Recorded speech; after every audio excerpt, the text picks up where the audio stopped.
There's a saying that the hood does not make the monk, but it appears that in the theater of the absurd that Nigeria has become these days, the hood is making the monk. Candidate Bola Tinubu, who had to get all kinds of things going to reroad himself to being sworn in, including bringing thugs and all kinds of characters from the Niger Delta to come and occupy Abuja to make sure that he is sworn in on the 29th of May, and then he suspends fuel subsidy, removes everybody from central bank to NNPC. I don't know what happened with Kerry and all of that. So doing things, stepping, being sworn in and doing things, traveling overseas, went to France as Nigeria's president, went to ECOWAS to assume chairmanship, went to AU, all of those activities will not address the question of whether Bola Tinubu has become the president of Nigeria. That question is before the election tribunals. That question revolves around the question of 25% requirement for the votes cast at the Federal Capital Territory. That question revolves around whether INEC was at liberty to jettison the electronic transmission of results as mandated by the Electoral Act, which under which the INEC guidelines for elections were rolled out. And so, unless those questions are determined by the courts, the question of who has won the 2023 election remains unresolved.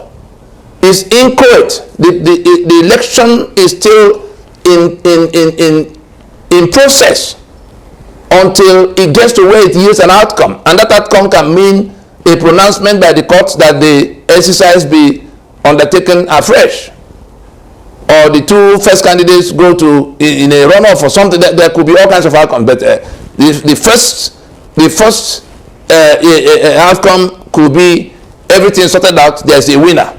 That's an outcome. And the reason for this broadcast is the question of threatening anarchy. It doesn't matter from which mouth it comes. It came from the camp of candidate Bola Tinubu, that if the courts should nullify his presidency on account of 25% that was not met in Federal Capital Territory, then there will be chaos, there will be anarchy. What is going on here? Have we now degenerated to where, in the midst of the wrongdoing of going to accept to be sworn in the face of a clear constitutional deficiency,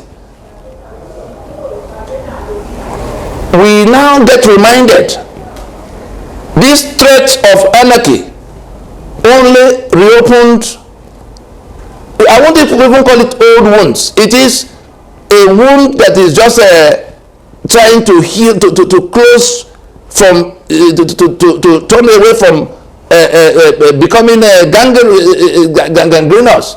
That is, we remember on election day, so that those who are discussing that question of threat as if it's a light matter that could be, I see it's been denied already. But let it be understood that the interpretations, the message being conveyed is in reinforcement of what had developed as a pattern of brigandage. On election day, we all watched it live. The international observers watched it live, where MC Oluomo, on behalf of his principal, was threatening people from the eastern part, the Igbo, openly. If you vote, we kill you. And we saw the number of people that were killed on that same day in course of that vote in Lagos. And the heavens did not fall. The police commissioner who heard that threat said it could only be a joke. shouldn't be taken seriously. But people got killed.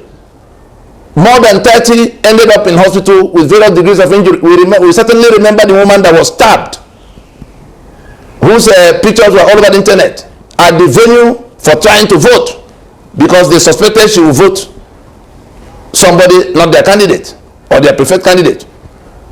We remember that Asari and his men were in Abuja, procured by the same candidate to come and occupy Abuja until he's sworn in, as if once he's sworn in, he becomes president and nothing else can go wrong. The hood making the monk? No, it is reverse logic.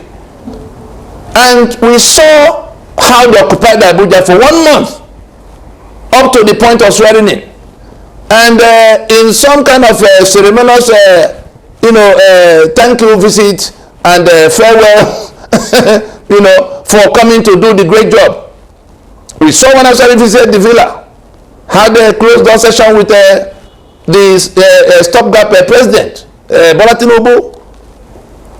And Tinubu saw him out of the room, shook hands with him, with cameras waiting, and then Asari moved straight into the briefing room of the council chambers, sat on the chair with coat of arms, and began to speak to journalists about how things should be, reminding everybody that the military was in the Niger Delta stealing petrol, crude, that he was the one organizing the security. It was courtesy of him and his boys that people are able to move from Kaduna to Abuja and all kinds of other places in the north.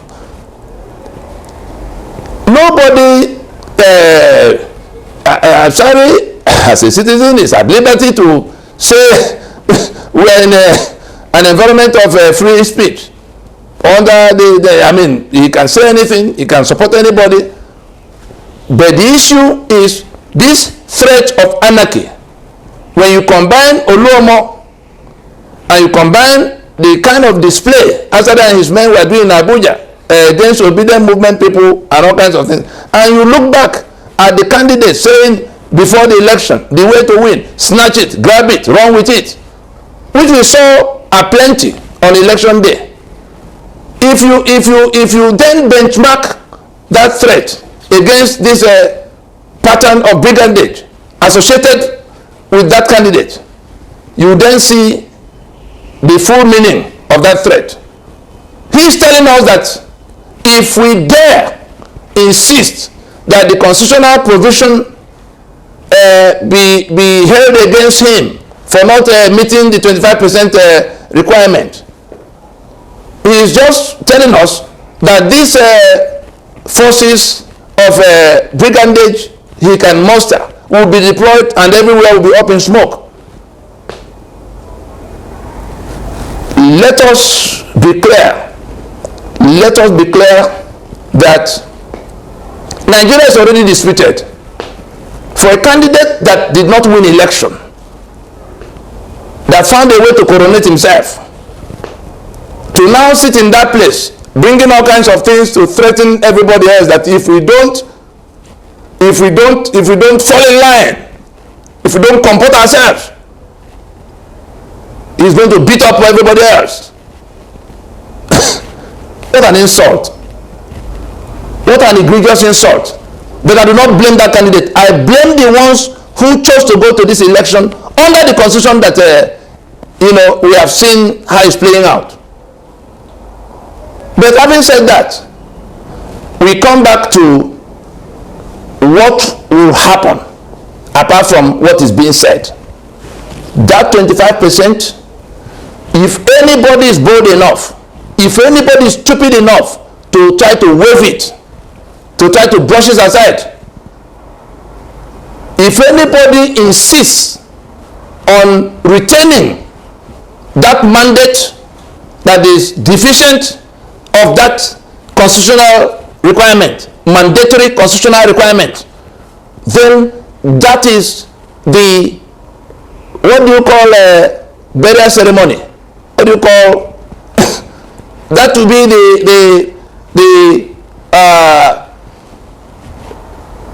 the burial of that constitution and everything anchored on it.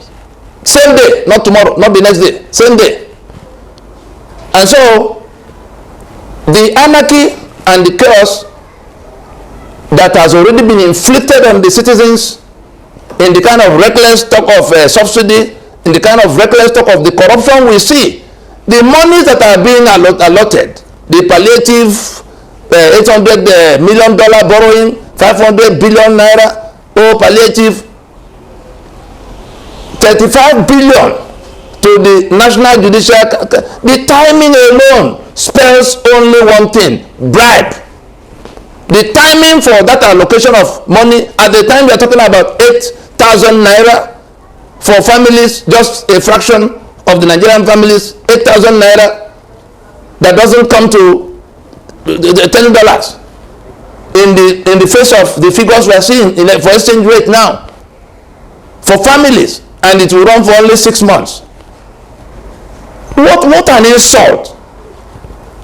Even if the populace is under a spell, what group of people can be treated in this manner and now being threatened? They have nothing to lose. The anarchy that is already reigning in their lives. We see people trekking for kilometers because they can't afford to pay for transport anymore. We see people going without food.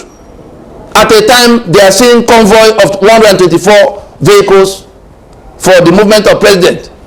That president is not discussing how to bring down the cost of governance, which is inflicted on us by the kind of stupid structure of 36 states and 704 local governments. We are financing 812 governments every month. We gather in Abuja and share 700 billion. There's no part of that money, even 1%, meant for the citizen. Not any portion of it. Rather, we are borrowing into the future to pay for the bureaucracy of 812 governments. 812. We had only 5 before the collapse of the arrangement in 1966-67. 4 regional governments and 1 federal government that provided a lot better governance than what we see now. Provided more healthcare to the communities, provided more schools, provided more infrastructure. The roads were being done and maintained, PWD.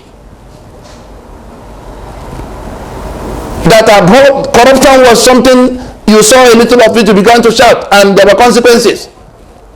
But now, as if the lunatics have taken over the asylum, and so once you grab the hood, then you must be respected as the monk. I think there must be an end to all of those. There must be an end to buffoonery. We need not say more. We stop there.